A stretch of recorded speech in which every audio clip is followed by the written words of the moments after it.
Hi everybody, I'm channeling Arcturians today. I actually received a photo in my inbox. It was pretty cool. It was a digital photo. I'll put a link in the description so you guys can check it out too.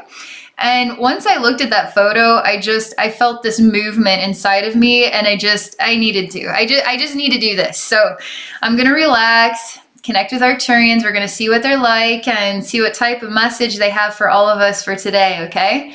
All right. Getting in the zone here.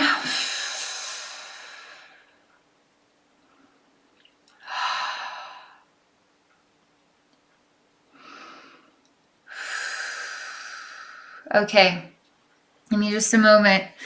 Just a really big energy shift going on, so I just gotta stretch through it. Ugh. I keep seeing this image, and I don't know, it reminds me of alcohol. Actually, it's fizzy bubbles and it looks like beer. It looks like I'm moving through beer, and it's like a toxic energy. Actually, there's something toxic about it. That's not Arcturians. That's just simply the energy I'm moving through right now.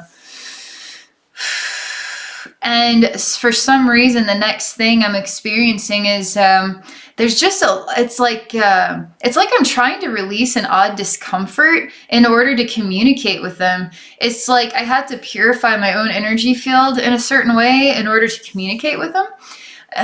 My heart and my gut, my stomach, my chakras and physical body are feeling a lot of what is like a release of old energies right now. So I'm not quite there yet. I still feel like there's like movements of energies and just releasing and purging of stuff.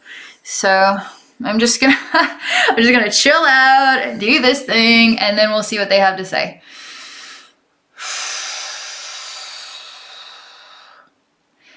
Huh. You know what's interesting?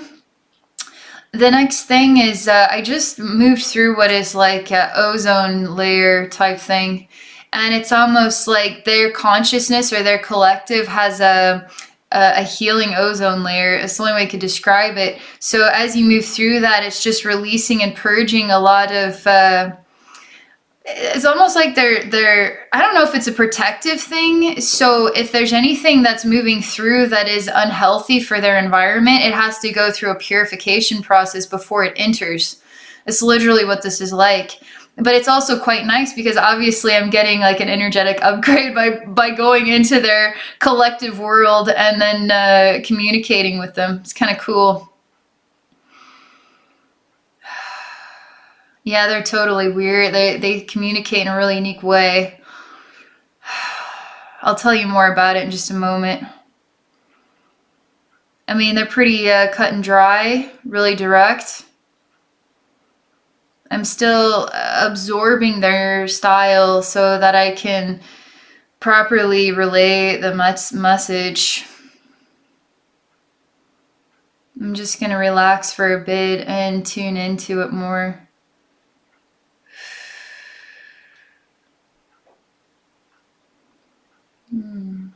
Kind of ask me why I'm here right now. And I say that I received this photo and I'm showing them what the image looks like. And something moved my soul, and I felt like making a connection and getting to know more about your species or your people, just getting to know you, I suppose. There's a man that walks towards me. He seems to be of what you could define as Arcturian and something else, like a splice between two different races. He actually has some facial hair. He has blue skin.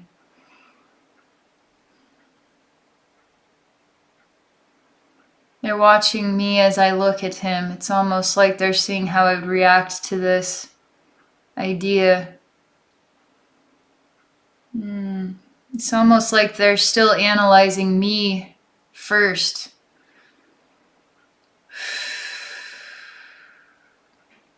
So the next thing, it's shifting. And I'm in like a kind of like a black liquid, but it's not liquid. It just has that kind of texture. And I'm inside the nucleus of this. They're still examining me, the only way I could describe it. Good old furnace just kicked in. Hope you guys don't mind a little white noise in the background. Okay.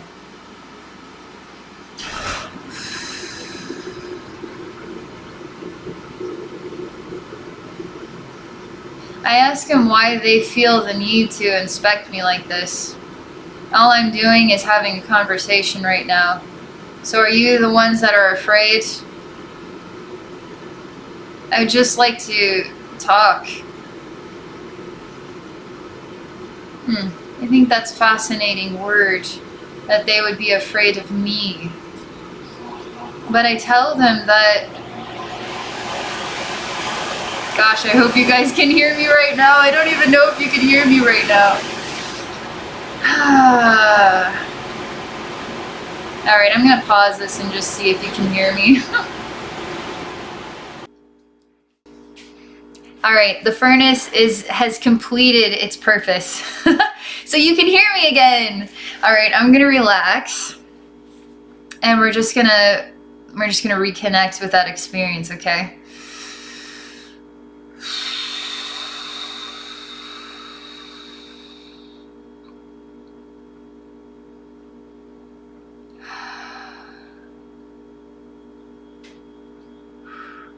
It's quiet right now. Very quiet, and it's almost like in my version of time, let's just say 15-20 minutes took place. In their version of time, they've already processed so much information. Like it would take, I mean, there's so much, you could describe it as a computer level processing of information that is done in a biological mind. So this introduction to me, they're already like 100 years into the future on their understanding, with like millions and trillions of bits of understanding going on already, and I know nothing, you know what I mean? So that's what I'm experiencing. They're actually very kind. So they're welcoming me now. I feel like what's also interesting about this is, even though I physically was not, I'm only physically and in my conscious understanding, I'm only right now reconnecting with them. I was actually connected with them this whole time, even when I stopped the video and I had to go and wait, and then I come back and now I can reconnect. They were still communicating with me at that time. I just have no conscious awareness of it. I mean, they're showing me that there's so much more time that has taken place than I'm consciously aware of. And they're showing me too the difference in how we understand things. And it's like the level that they're showing me, I don't have words to describe the difference between the level they understand things and the level I understand things. I mean, I might as well be at the lobotomy level in comparison to how fast and coherent they are. I'm just like a vegetable in comparison. So I'm asking them, can we please go back in time as far as I'm concerned? I just want to go back in my mind, back to the beginning here. I go through the ozone layer. I see the guy with the facial hair. I'm in this sort of nucleus of this black liquid. And now I am returning, as far as I'm concerned, in my version of time with my conscious understanding. I would really like to understand you. I'd really like to understand what all of this means. I'd like you to help me understand.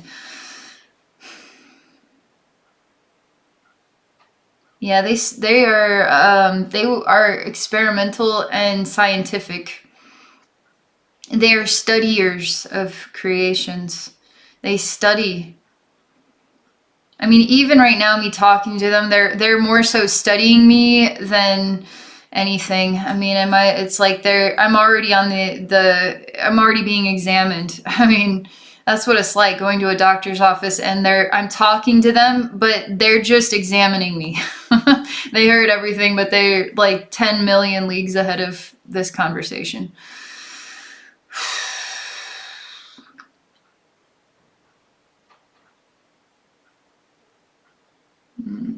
There's a female energy that I'm picking out more now than before.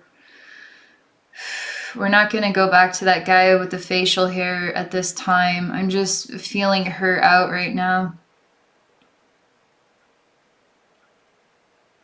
It's almost like they know that female energy is less intimidating to humans than male energy. And so that she's used as like a tool in order to help me know that I'm safe, kind of thing. But I'm questioning that because, again, they're coming up with ideas when they're not just being themselves in a way.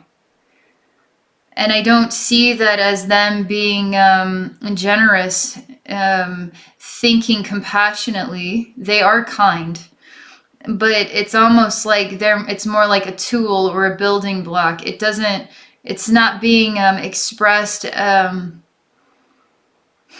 There's something on the other side of this choice. It's like, I will give you this so that way then we can do this, So it's kind of like, here, you can see this, but then this is going on over here to create a certain type of response. I'm just going to touch her heart because I'm going to just slow all this way down because this is my experience. So I'm going to control the psychic experience. And it has to be at my level, not their level. So I'm just slowing all of this stuff down. I mean, I'm not a science experiment here. And if that's all this is to you, then we're done. Because for me, this is about me learning. It's just like you want to learn about me. Well, I want to learn about you. So this just being about me being your science experiment, that's not a balanced relationship here. That's not what I came here to be, your experiment. That's literally what is going on right now, just so you know. So I'm slowing things down vibrationally.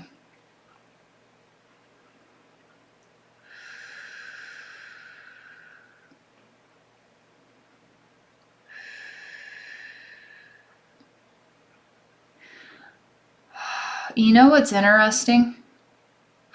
Didn't expect this. The problem with this race, so to speak, is we're like vegetables in mental capacity in comparison to them. So they can create what they know is going to be a safe experience for us, but then they've got some other agenda going on. And so even right now, as I slow everything down to read them and their purpose or their point here of being, I don't necessarily find them to be the type of species of alien beings that I resonate with. Mainly because they're kind, they're not chaotic, they're not blowing up planets, they're not dark and twisted. But I don't feel like they truly comprehend us as emotional beings because they're kind of lacking a little bit in true emotion. They think they're emotions. They don't feel them. That's the difference here. So I actually can teach them something that they don't know, all right? Human beings just think that these alien beings just have all the flippant answers. Well, there are some very advanced races, but we forget how special we are and that we are teachers to other races and that we can be in control of that we can be in control of being the teacher and them the student, not us always the student, the idiot, the dunce in the corner, and them as these almighty knowing amazing beings. We're amazing beings. They should be grateful I actually came to them. You see? You see? Just a moment here. The vibrational shifts going on.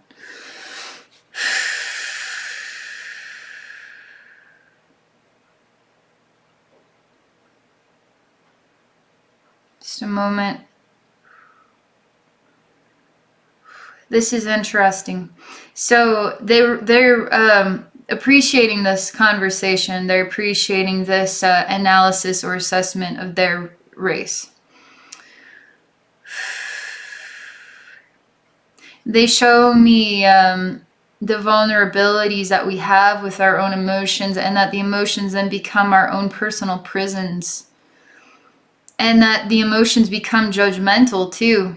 Because where they're at on a level of mental capacity, we're not going to be able to understand them. So to us, it's going to feel like it's going to feel a certain way, but not be fully able to understand them.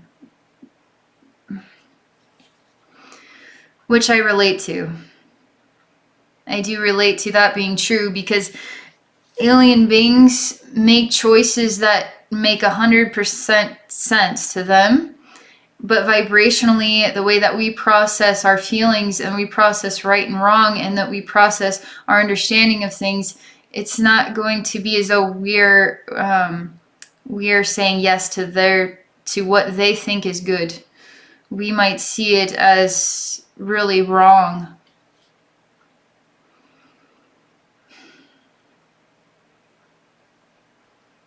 So I'm telling them all the frequencies that I have been feeling so far, and that frequencies don't lie. Even if their minds are smarter than my biological mind, frequencies don't lie. And I still feel there's something that the human race, that you're missing here about the human race. I still feel that there's something you're missing. It's like us finally figuring out that dolphins are like people instead of like fish, you know? There's a component that they're missing because they're so mind-based. They're mind-based, but they do think through what emotions are, and they do feel balanced and tranquil. They don't feel chaotic at all. They don't feel evil or twisted. They're very science-y. So in that regard, it's just nice to have this awareness and understanding about them. So I'm just taking all of this that I've discovered for myself this far, and just putting it over there, and I'm asking if they would like to share just a perspective or their thoughts or opinions, something meaningful for people here on planet Earth, something that they would like to say.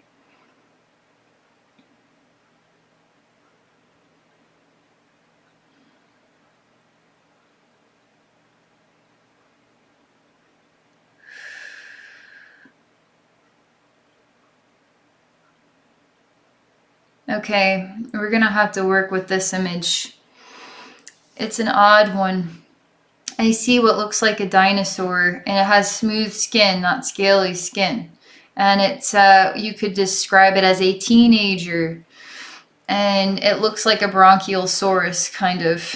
It has teal colored skin and then a white underbelly. And it's sitting upright though, kind of curved back and a tail, but it's sitting upright in a chair. So it's quite awkward because its body isn't created to be sitting in a chair. Its body is created for it to be on all four legs and grazing on the grass. But it's sitting on this chair, and it's actually locked into the chair. And it's told that this is the way you need to be, that you need to find a way to fit into this chair, while it's also imprisoned in the chair simultaneously.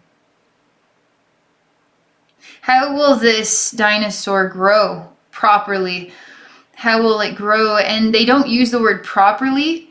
They just simply say, how will it grow? But in saying that, they're showing me that it's not meant to sit in this chair and then to be imprisoned in this chair. Its body isn't designed for that, but yet it is this way. So how will it grow? And this is a parallel to the human race.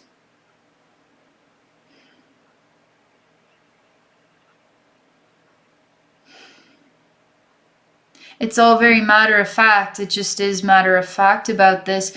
But again, that kindness and tranquil energy is starting to breathe through.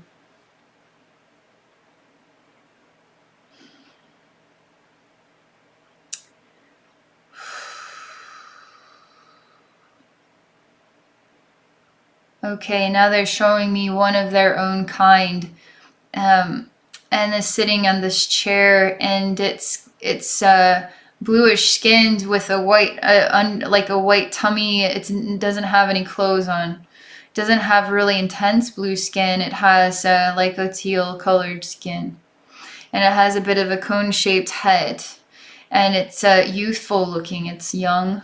And it's sitting in this chair, and it's shackled to it. It's stuck in this chair. And they say they understand the value of life. And we don't do this to our own children.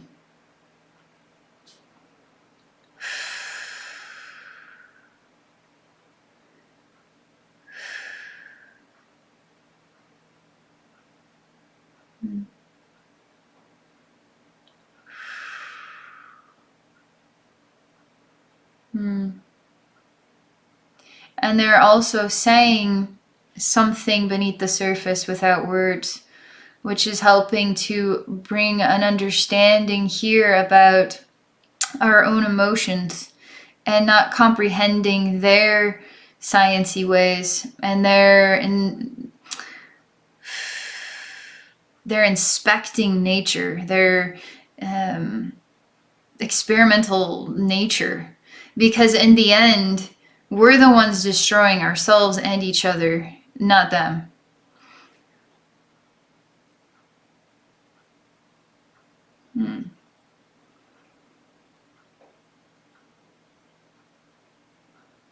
I asked them if they've ever harmed a human being. I'm just curious what your idea is about this. And they bring that feminine energy again towards me.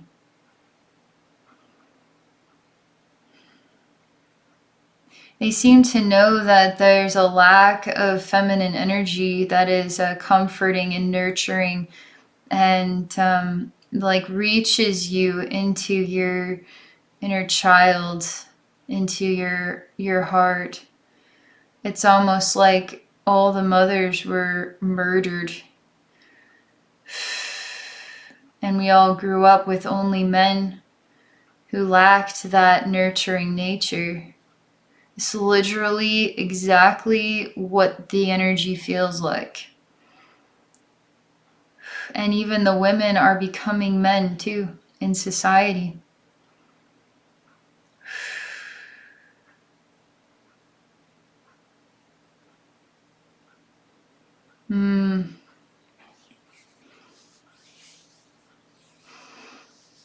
Okay, just a second. I'm processing some energies right now.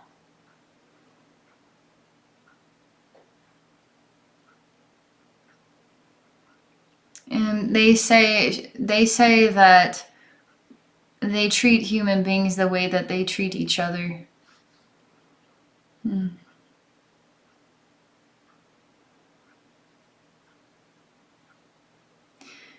I asked them what they think about human emotions. I understand you find them self-imprisoning. Does that mean that you find human beings and their emotions to be kind of like an archaic, like we need to grow out of that nature? What is your relationship with that?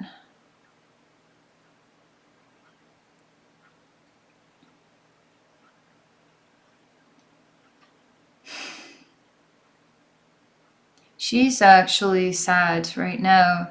She shows me her face and there's tears coming down it. And she says emotions create sadness. And when we feel sad, we feel disconnected from harmony, from source, from balance. And you can be sad. You can choose to live a sad life. You can choose to be sad human beings. She says, what do you expect? And she shows me the dinosaur trying to fit into a chair and being shackled to it. So how are your emotions being nurtured? They're being nurtured in a way to inspire sadness. And she's saying that there's a misunderstanding about emotions because it's because of this. I mean, she literally is saying that all mothers have been destroyed. And we're trying to create a society that is only male, which is also indicating that there's going to come a point in time where human beings will become infertile. So it'd just be, whether you're male or female, it would just be like a world race full of men. And because there is so much sadness here, we aren't actually in tune with our true emotions. We're in tune with the grief of our collective. That isn't healing. That is not healing.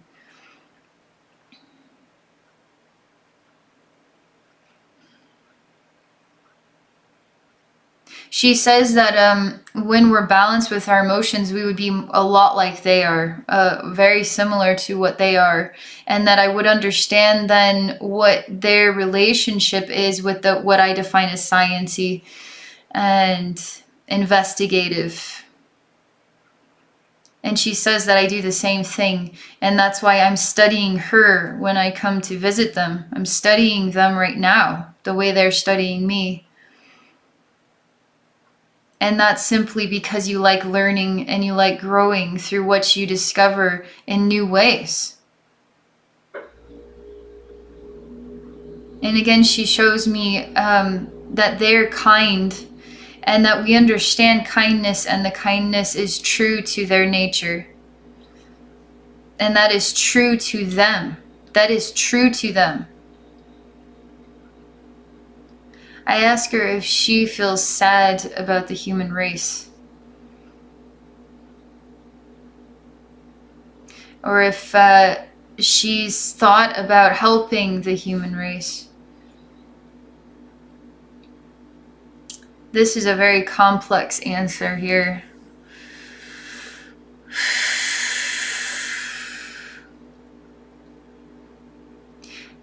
Okay.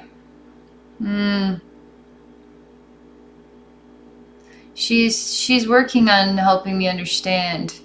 She shows me a brain that has a development of black spots in it. And it's just getting like more and more and more black spots throughout until this brain could very well become full of this. But she calls them holes. The brain is getting more holes in it. And it's not functioning properly. Therefore, it is decaying. And she shows me the human race is trying to conquer decay. That every day of our lives we are trying to conquer decay.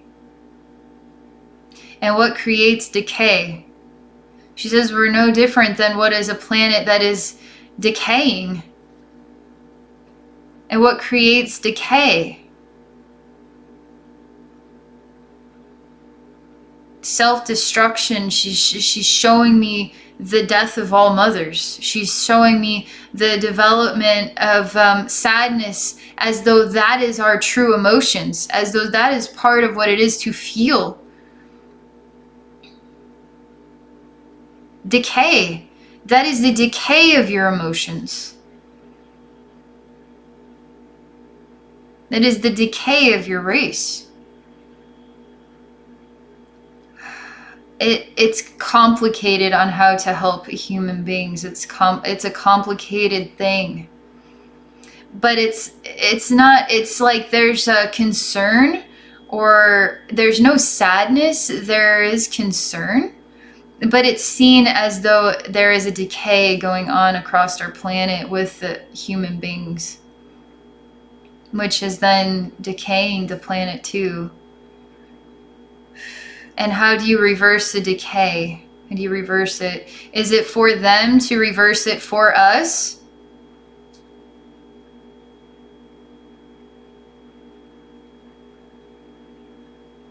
I'm asking her a question. Just a second. There's just an energy shift going on here.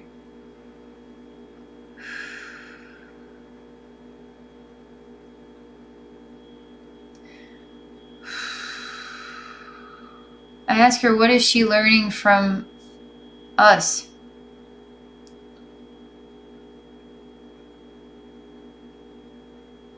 She shows me appreciation of a flower that is pink petals. And it is fragrant. And it is healthy and alive. She picks the flower and then she enjoys the gifts of this flower.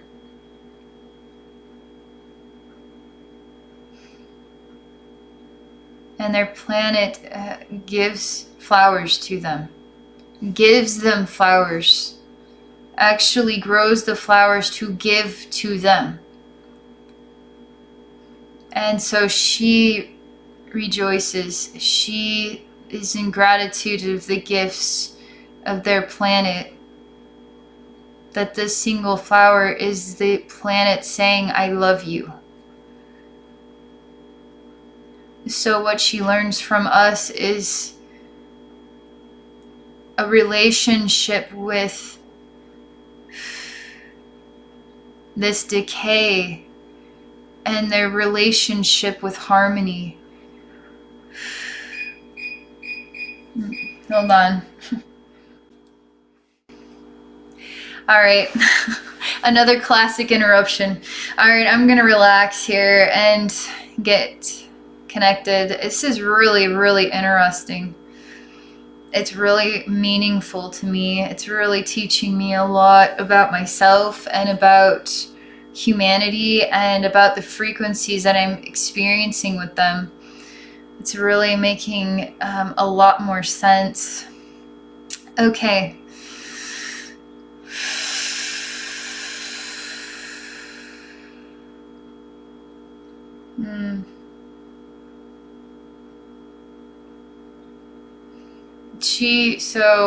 Okay, I need to go a little bit deeper here than this. I just want to feel a little bit more connected. Just a second.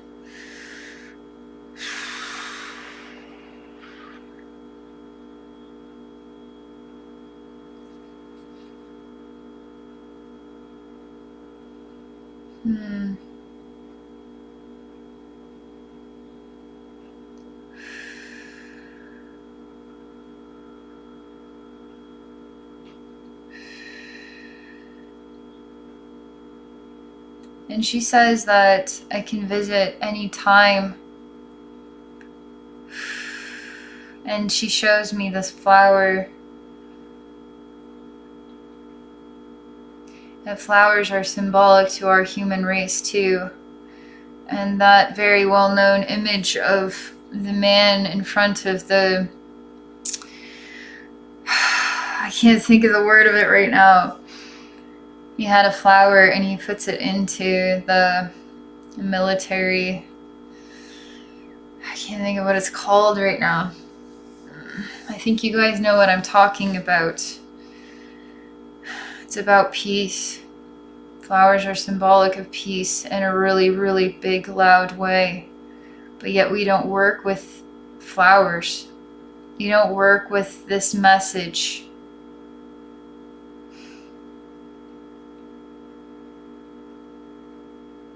She keeps showing me a brain that is full of more holes.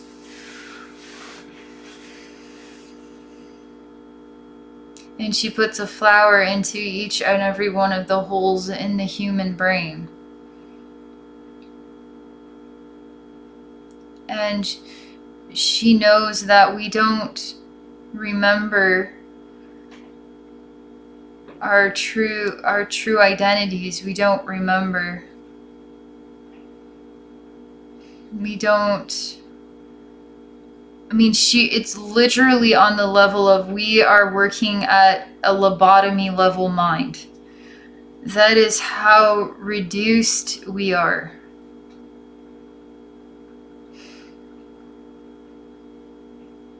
And we need to think about ways that we can reverse that.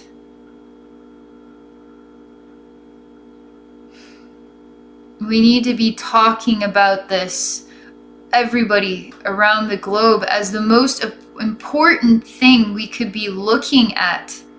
More important than elections, coronaviruses. Literally, it's like the most important thing is to talk to each other, help each other, because then it is about all of this stuff. It's about talking about how can we make it a better planet, a better world, full of flowers, full of peace, full of love, full of healing for each other, full of support for the children. Love for everybody, not those who have money, not those who are the squeaky wheel and just demand that you love them or else, but true love. True love for everybody. Flower love.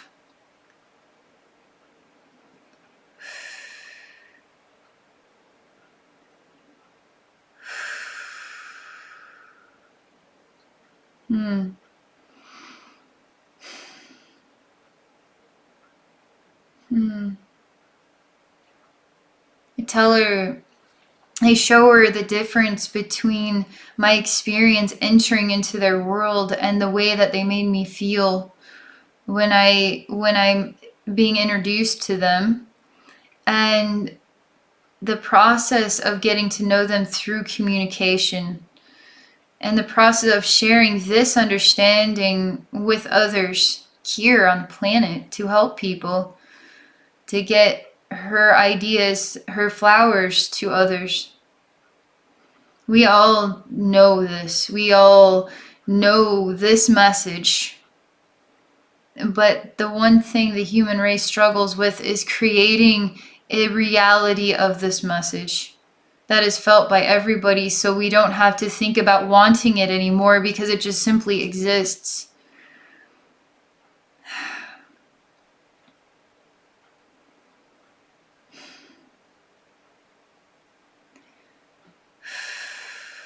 Her mind is going, I mean, if you could hear it, it would just like, her mind is like going crazy right now, thinking. That's what it's like.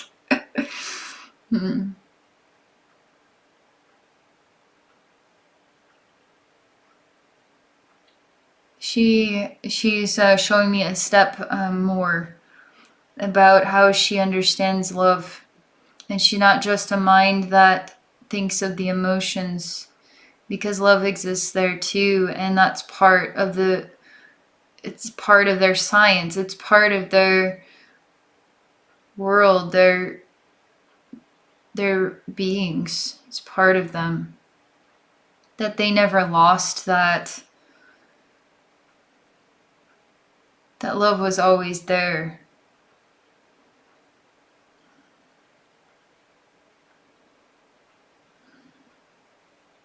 And she slows me down. She slows the conversation down. And she says she has enough love for every person on the planet. There's another challenge that those Arcturians face when they want to help the human race. And she says you could see it as like a cloud of smog around our planet. And it clouds our minds and our judgments too. And we don't understand. Because we get lost in how complicated and decaying our lives are, is basically what she's saying. And she shows me that we're brothers and sisters of them too. We're brothers and sisters of them too, is what it's like. And they care about their family on Earth. And she shows threads of light and information that they're sending these threads constantly, information, support, love, ideas. They're doing this all the time, beaming this all the time to the earth. It's just, are we choosing to be receptive of it? Are we choosing to want it? Are you hearing this? Are you hearing this? Like, all right, all right.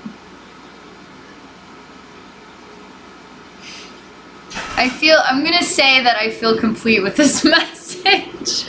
I don't know if I could do another interruption. I'm just gonna go and thank her and give her a hug.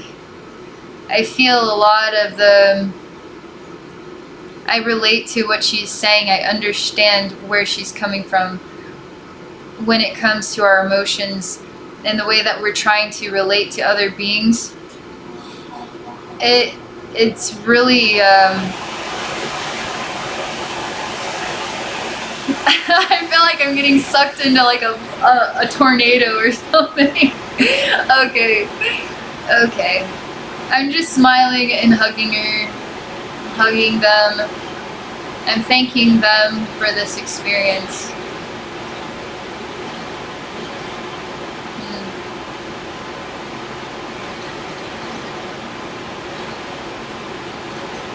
We all have access to communicating with them at any time. And they do have ideas.